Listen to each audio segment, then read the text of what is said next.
You're watching Good on Paper, a bookish channel. Hi everyone! Hi guys! We're back, and today we are going to be talking about writing, specifically what we need before we start writing, chapter 1 of the first draft. So basically outlining, world building, whatever it is that we do before we actually start writing. Yeah. What are our necessities before we're prepared to actually start the book? So I would say that my method has changed a lot over the years. When I was a kid, I usually go right in, but I didn't finish a lot. And the one time I actually did finish a book as a kid was when I didn't write anything down, but I kind of had like a scene by scene, like a movie in my head. So it's never written down, but I remember, falling asleep at night, I would just like think about my book, and I would like daydream about it all the time, so I knew exactly what was going to happen. Mm-hmm. And that was the only thing I ever finished, so that could be a sign that I'm a plotter. I don't know, but I normally don't plot. Yeah. I don't know what it is. Do you normally not plot at all still? I went through a phase, so right after I joined like writing Instagram, I started learning about plotting, and so I tried out Save the Cat. What else did I try out? I did try out like the Story Genius method, which is kind of Save the Cat, but it's more like a scene focus, like what this happens, which follows, and then this happens. So I was for a time a very, very strict plotter. Mm-hmm.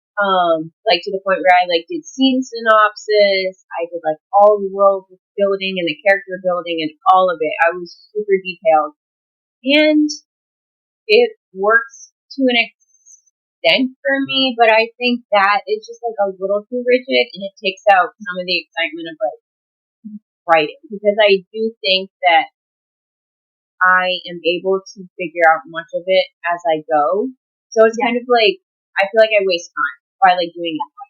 You know what I mean? Like if I can figure it out as I write, why am I wasting all this time bringing it out before, and then I still have to write, and that still takes the same amount of time. So for me, not plotting is more like a time-saving step.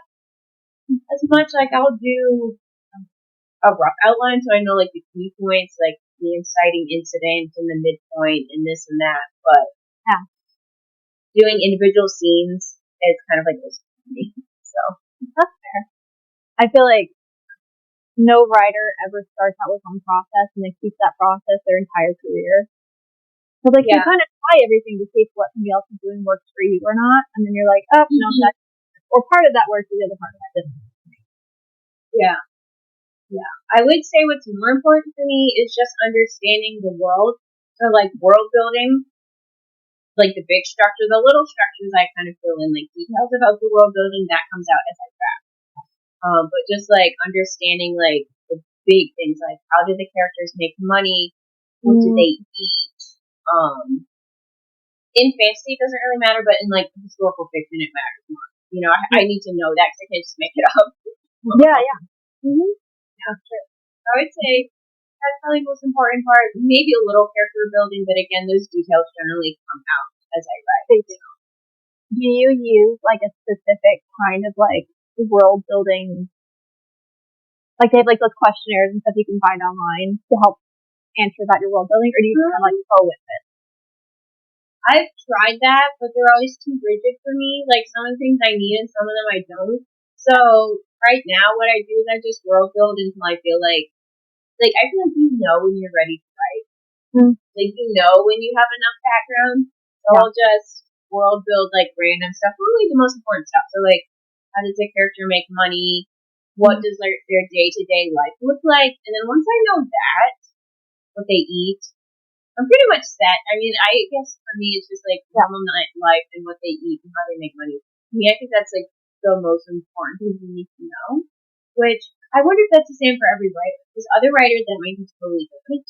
But for me, that's like the big things that I need to know before I start writing.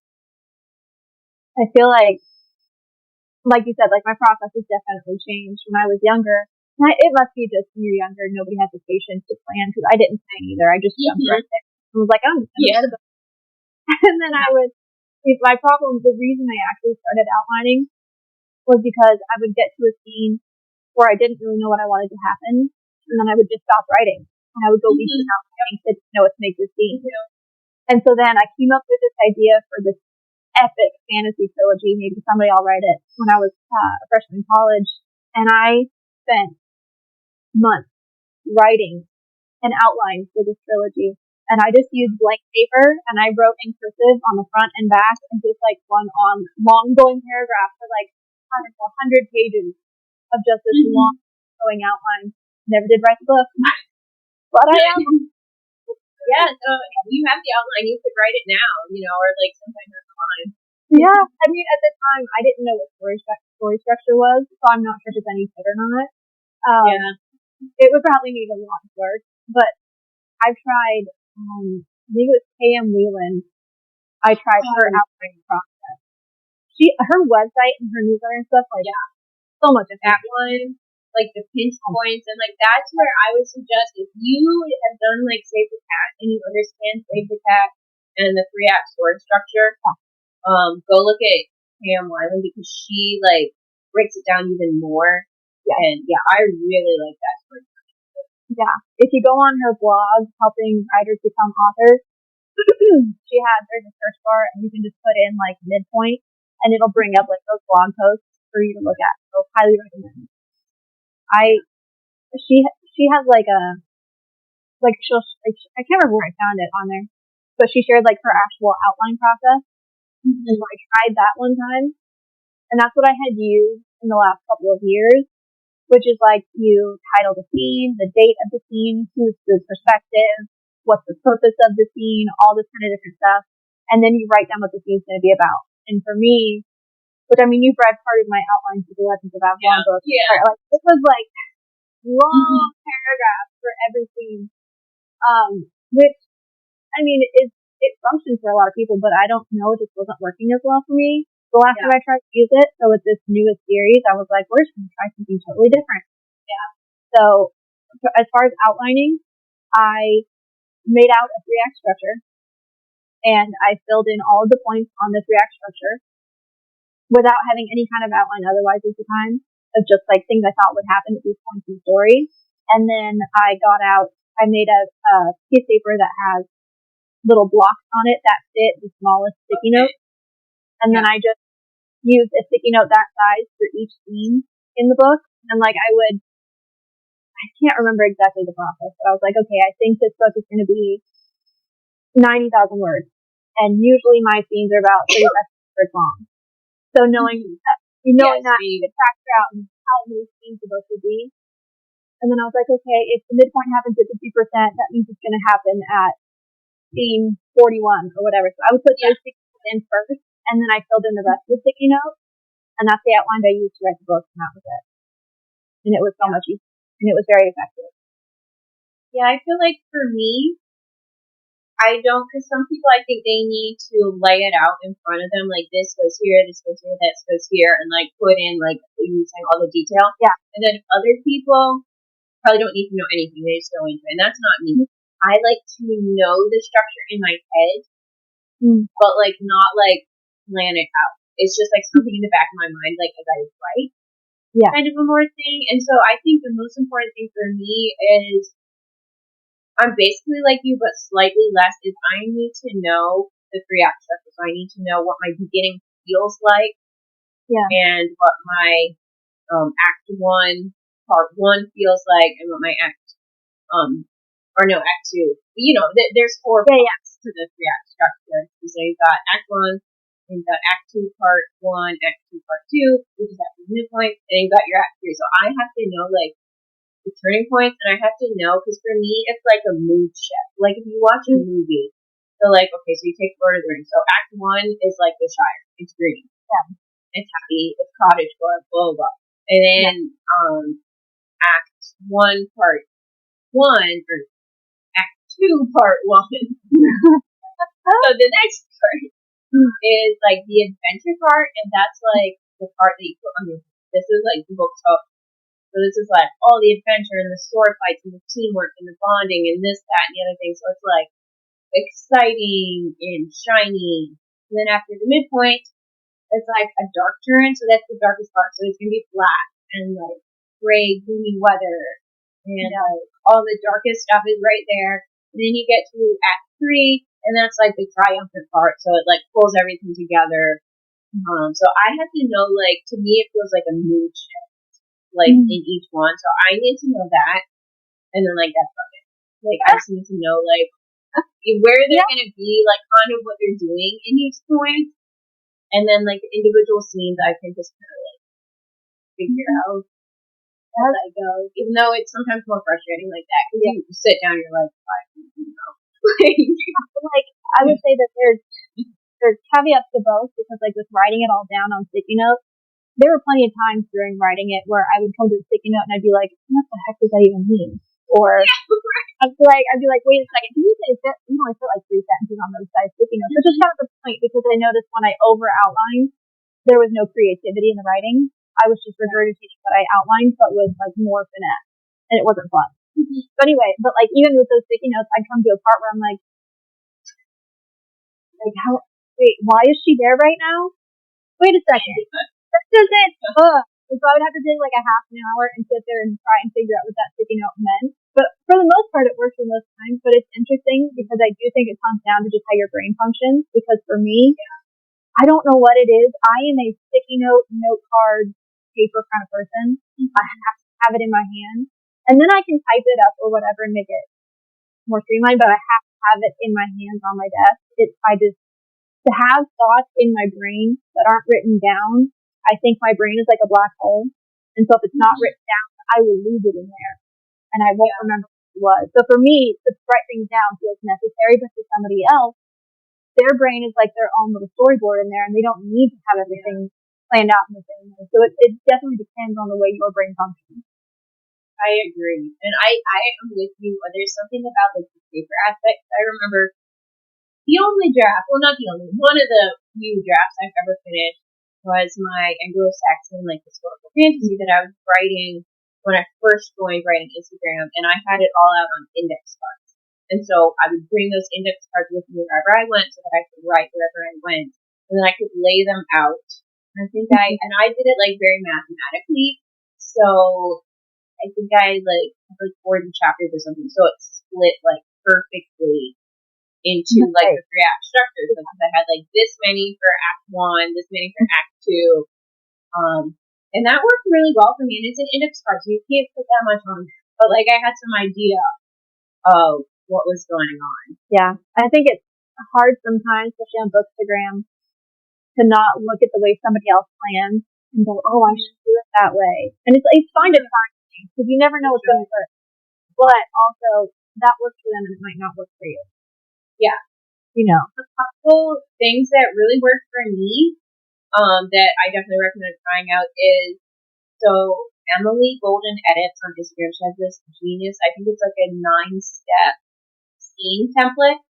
So it starts off, and so it's like the character's goal, what blocks them from it, character's new goal, and then it's like, it goes through these points where like the character like makes a new goal and then is blocked from that, and then eventually it reaches like a boiling point. The character has to make a choice, and then that sets up like the next scene. And that I found super helpful at times. You know, I wouldn't say I do that for every scene when I'm making my whole outline, but like I might do that as I'm writing. Like I wouldn't plan out all my scenes using that method beforehand, but like if I and I don't know what's going to happen, sometimes I'll do that. And then another thing I found super helpful was not necessarily putting like word for word what the action was going to be, but putting in 5 senses. What is the sights for my character? What are the smells? What are the tastes? What are this? And that was so helpful. I don't know what it is because that like kind of built my action for me. I don't know, it just made it more alive and vivid. So I was like, okay, I can put in 5 senses for like what my character is experiencing in the scene. Yeah. That was beyond helpful. And I think I came up with that with myself. I don't know if I got that from somewhere. I probably did. I'm sure some other authors talked about that, but I don't remember who. But I definitely remember, I definitely recommend trying that. Or, you know, go check out Emily Golden Edits because that 9-step scene breakdown is really helpful if you're stuck. And there's a lot of good stuff out there. We'll definitely link everything.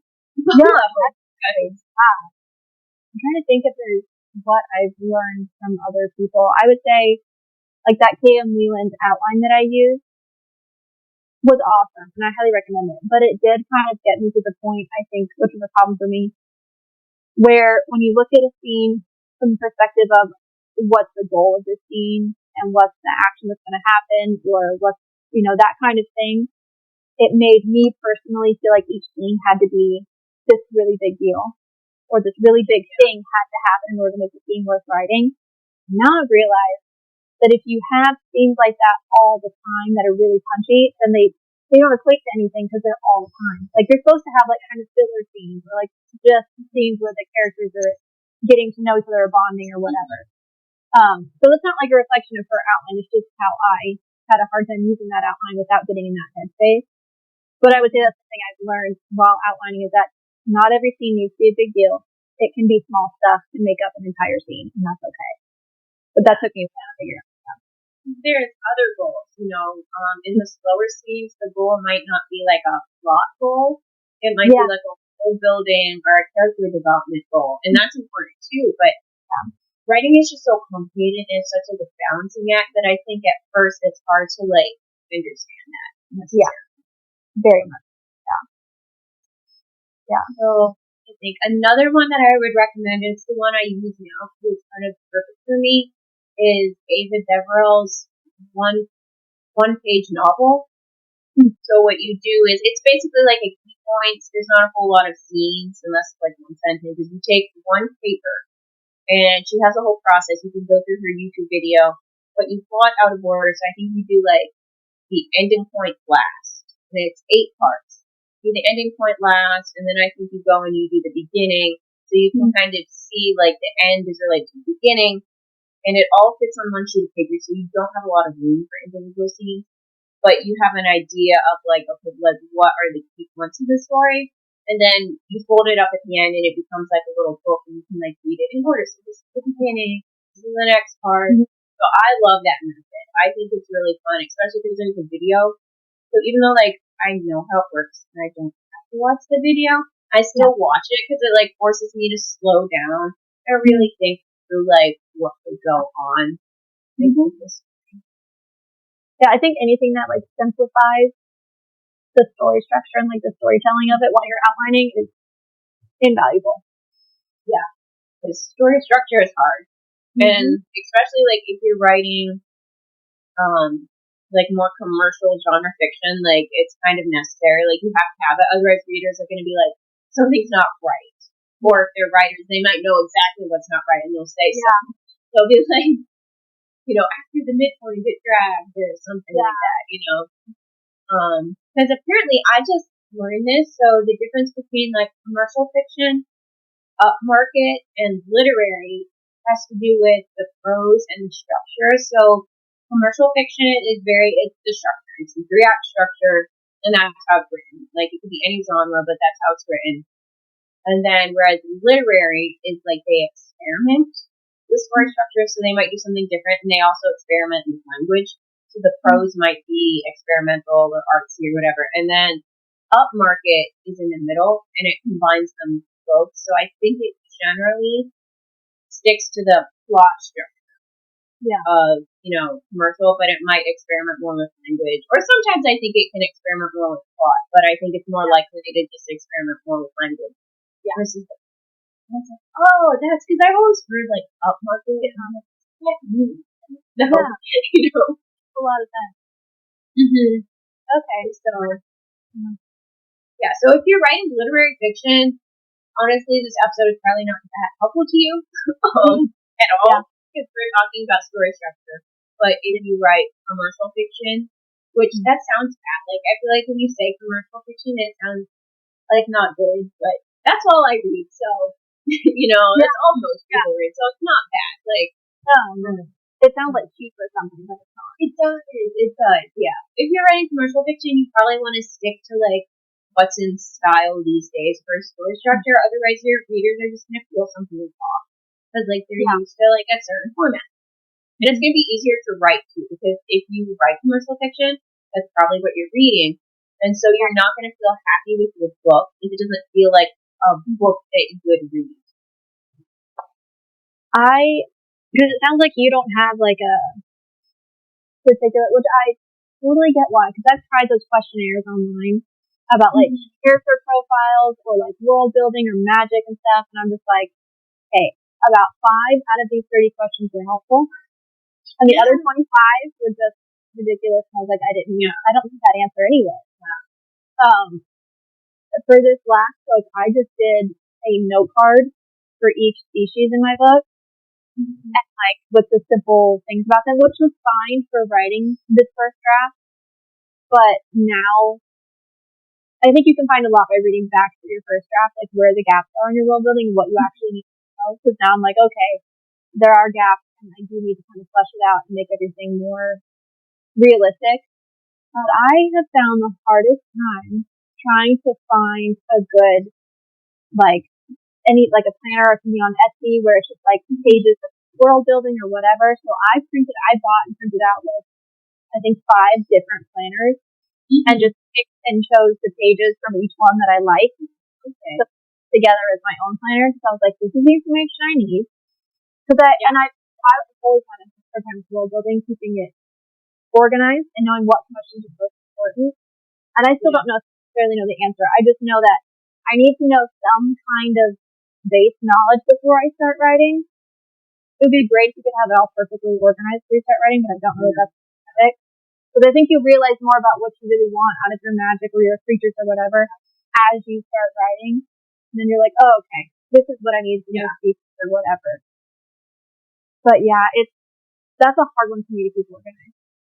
What I do lately is, and this worked really well for my Kindle Vella, is I wrote it all, and like I kind of kept notes as I was writing, but not really. And then during my read through, I use Scrivener, which I don't know if you use Scrivener. I love Scrivener. Like, I don't know all the different things you can do with it, but I know enough that I can use it. And because they have so many separate files, so what I would do is as I was reading, I would just add all my world building details to certain files, and I would organize them. So I was like, okay, this is location, this is characters, this is like, I think I had a section that was like literature and culture, like of the world, you know, and I had all these different things, and as I was reading, I would put each detail in there, so when I go through and I revise it, then like I said, I can fill in holes like you did, so I think I'm definitely more like I organize after the first draft. Like I can't do it before, it's just there's too much going on for me when you're writing a story. A book is just so unwieldy. It's like I can't get to that step until I at least have the first draft. You know? It's almost like, because like with the character profile thing, like I think like maybe 5 questions that I want to know before I start writing, but the rest, it's almost like having a baby and trying to predict what personality a baby has. Like I can kind of tell you a little bit from the way it acts as a baby. Really, I know about 3 things about this kid until it grows up, and then I can tell you everything. So it's like you don't really know until you start writing it what kind of character you're really writing, or even what kind of world you're really writing. Because like the number of times I start off thinking that I'm writing one trope, and then it turns into a different trope, and I'm like, oops, never mind. Yeah, exactly.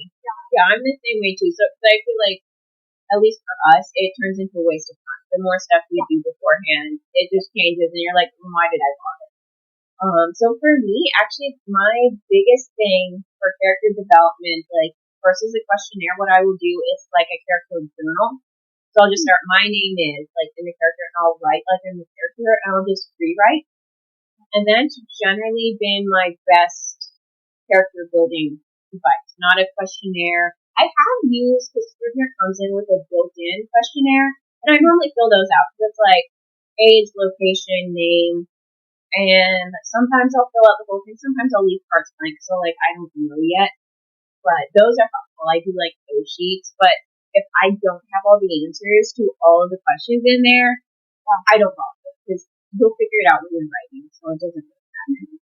I agree. That's interesting that you say that about writing a journal entry, because something that I tried doing recently that helped a lot was writing a scene. Like I haven't started the book, I haven't outlined anything, but I just randomly start writing a scene about my 2 main characters interacting together. And then just by writing them interacting together for like 500 words, I'm like, that's who you are. okay, Yes. Yeah. now I know you a little bit better. That helps a lot. Yeah. Yeah, it's like I feel like they come to life. My world and my characters come to life as I'm actively writing. Like it's like something happens. It's like I'm not even doing it. They're just like coming through me, which I feel like I can't get to that when I'm just like world building or character development. Like my fingers have to go to get it, and I don't know why that is, but how it is. So I think it's like you have to kind of have your organizer brain turned off enough that your creative brain can fully be on and make it. I think you're right. There's one other resource I wanted to throw in here that is also helpful, and it is Romancing the Beat by Gwen Heath. And it is like basically your romance novel plot. Because the thing is with, the hero's journey and Save the Cat, a lot of times in those outlines, the romance is the B story, while, other action is the A story. And if you're writing a pure romance, you might need a different outline. Or even if you're doing like a fantasy romance where it really is the A story, but the romance is such a big part of it that you have to think about it a little more. I definitely recommend Romancing the Beat because she goes through beat by beat the standard love story. So if your readers who love romance, they kind of like expect you to get these points. Yeah. And it might not feel quite right unless you do. So that's another one.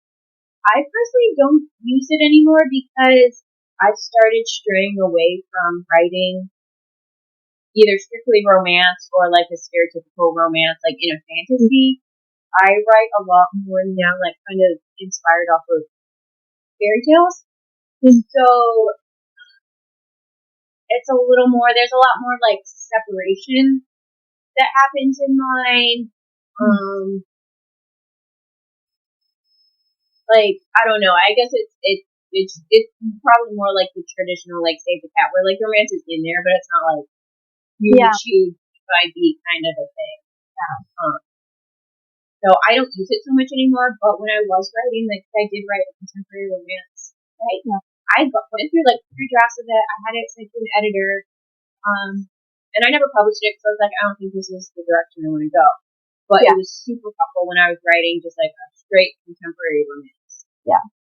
So I definitely recommend that one. Yeah.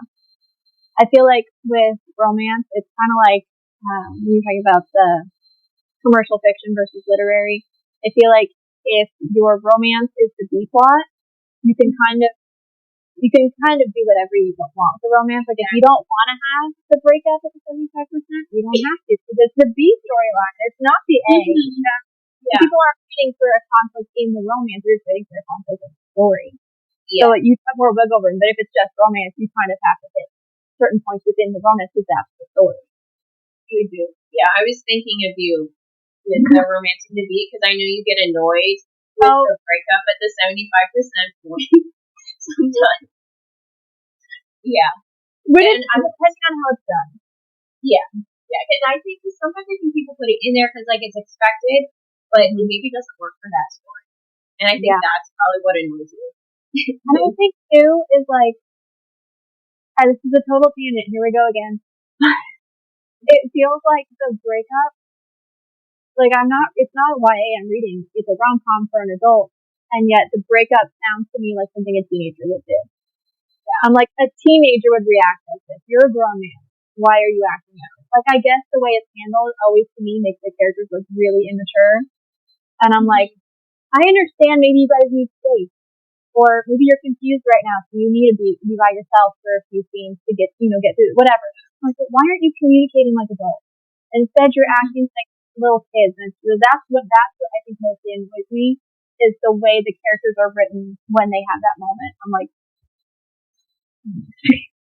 well, actually, that kind of really leads into the next point I was going to bring up is when you are writing something with an A plot and a B plot, or even just like a romance straight A plot, one thing to be careful of is you don't have to do this before you start writing. You can do this after your first draft. Is look at your points, look at your turning points in the story, the midpoint, inciting incident, all these big moments, and are they are they turning on the plot points of plot A with the action, or are they turning on plot points of plot B, the romance? Because that will give you an idea of which your main plot is. And then if you are doing a romance, one thing to look at, and this is what leads into your point, is whether the romance inciting incident in midpoints and the breakup at the end, is that based on an external force or an internal? So I think these days, people are more into internal conflict. Yeah. So that would be they broke up because of miscommunication and feelings. Yeah. Versus if you're doing like more external conflict, and I don't know if you can mix and match. I don't write romance enough to know if you can like mix and match it. So like sometimes it's internal, sometimes it's external.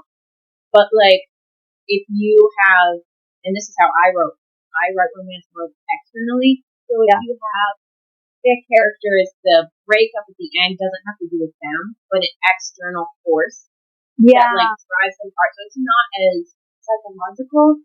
It's more like action-y. And that a lot of times can be easier to write because, like I said, your characters can have like a perfect, good love, that there's no like angst or toxicity or, all this drama. But it's more like their love against the world. Kind of like that's what they're fighting. It's like external forces are trying to keep them apart, which is not as popular in romance these days. I'll put it out there. But that's something to keep in mind as you're writing, like, which one are you going for? Like, are you going for, like, psychologically, those are the barriers they need to cross? You going with external forces are keeping them apart. Because it's going to be different writing both of those. And like I said, you might be able to mix and match it. I don't really know if that will feel off or not, because I haven't had enough experience starting it. It might feel off if you mix and match, but it might be fun. Yeah. Somebody, if you know the answer to that, let us know in the comments. No, I agree. I think like you said, the external conflict, I think, is a lot more cut and dry. It's easier because you don't have to worry about whether or not somebody's acting immature because it's not their fault for breaking up. Like, I won't give a lot away, but in this trilogy, because the trilogy is slightly different where, as far as like the act, like, the 3-act structure has to go over the trilogy itself, not just each individual book. So for the romance, in my particular trilogy, I do have a 75% mark kind of breakup over the course of the trilogy itself. And it is more, it's kind of half and half, external and internal, but mostly it's an internal conflict that makes them break up. But the way that I tried to go about it that made it not feel annoying to me was that the characters expressed to each other what was wrong, and they had a conversation about, hey, this is where I'm emotionally at. I don't know how I get past this, but I'm going to try. And like, it might take me some time, so I'm sorry, but this is where I'm at right now. And then the other character's like, I get it. And so it's like, and they just kind of like take some space a while, but they discuss how they feel, so that it's not like, oh, I'm mad at you and I can't talk to you anymore. It's, this is where I'm at and I don't know how to deal with that. And the other person's like, that's okay, I can wait. And you're like, thank you, just be an adult right now. That's, at least, I sound so condescending about it, but that's how I feel. No, I love that. And I feel like that's so realistic. Like, that happens in real life so much. And you get to a point where, like, you don't know, because actually I started dating. So my fiance, we started dating, and we dated for 6 months, and then we broke up. Basically that kind of situation. Like, I just don't know, like, what's going on right now. And I was totally not on board with that. But I definitely learned a lot. I think we were apart for about 6 months, and then we got back together. And even though I didn't want to separate, I see there's a lot of growth for me as well, and it was like a good thing. But again, like, it's super realistic, because sometimes, like, you can discuss it with somebody, but the discussion doesn't always fix it. And so you might really actually need that situation to like separate and figure it out. So I really love how you did that. That's perfect. Yeah, because I mean, I guess for me, a lot of times, to be emotionally, logically, I know my emotions don't have the ground to stand on, but it doesn't mean I don't feel them anymore. Yeah. Like, I know that I don't have a reason to be scared about this thing or upset. Like, I know that this does totally make sense, but I can't make the feelings go away. It's not like just the knowledge makes it all okay, So hopefully people feel that way when they read it, but I feel like there's ways to go about that kind of point within the story where it can be handled by two adult people who understand what the other person needs. And if you love someone also, you want them to have what they need. So you're not going to act like petulant little kids, like, oh, I don't ever want to see you again. It's, hey, I need a minute to think about this. Yeah, because maybe like you know what they want and what they need, and you're just like, I don't know if I can do that to you. Yeah. And like you can definitely have your characters have that conversation. Yeah. You know, you don't have to just, leave it. And then there's also something to be said with blending internal and external. So you can have like an external reason that kind of relates to the internal reason, and maybe that's why they're not together. There's a lot of different ways you can do it without annoying your readers. Put it that way. I don't know why I'm so sensitive to that particular part. I guess because I didn't know what story structure was until like, I don't know, 2 years ago. Mm-hmm. And I kept getting annoyed. And I kept thinking, every story, they break up at the same point. What is this? Why do people keep doing it at the same moment? And then I realized it was story structure, and I'm like, okay, but guys, there's story structure, and then there's just being really predictable and kind of annoying. Like, let's kind of mix it up a little. And I think the problem with just doing the miscommunication or like having them be stupid all of a sudden is that in a romance, you want to root for these characters. When you get to that point, you're like, if it's done badly, you're just like, these people shouldn't be together. And you never want to feel like that. You always want to be rooting for them. But if they are so stupid and immature, you're like, okay, these people just need to go to therapy. And they should not be together. And you don't want your readers to feel like that. Because the point of a romance is you want to be rooting for them. So if you make them do stuff that's just way too stupid, your readers are not going to want them to be together. And it's just going to ruin your whole book. Also, most of my characters in this book talk about being in therapy because I want to normalize therapy. So they all know how to talk about their feelings because their therapist has taught them that talking about your feelings is a healthy option. Yeah. Because I feel like that's a thing that in fiction just isn't there very often. Yeah. Yeah, you're right. It's become a lot more normalized, like, I think, in the culture. Yeah. But I don't really see it. I see it in some books, but not really a whole lot. Yeah. That was totally a tangent. I know, we always go on tangents, but I think I listened off like every single helpful resource I can think of that I have tried. I think the only other thing that I have to do before I start writing, which is so small and so stupid, but I'm pretty sure most of us do this, is I have to get pictures from the internet. Yeah. I was going to say Pinterest board. Yeah. Every time. I can't write without it. Yeah. And I sometimes do a playlist, but normally that goes like as I write. Thanks. But yeah, I have to have my playlist, and I will always listen to the same playlist when I write, because when I hear it, I'm like, it transports me to the world, Mm-hmm. So yeah, playlist and Pinterest, those are super important for us.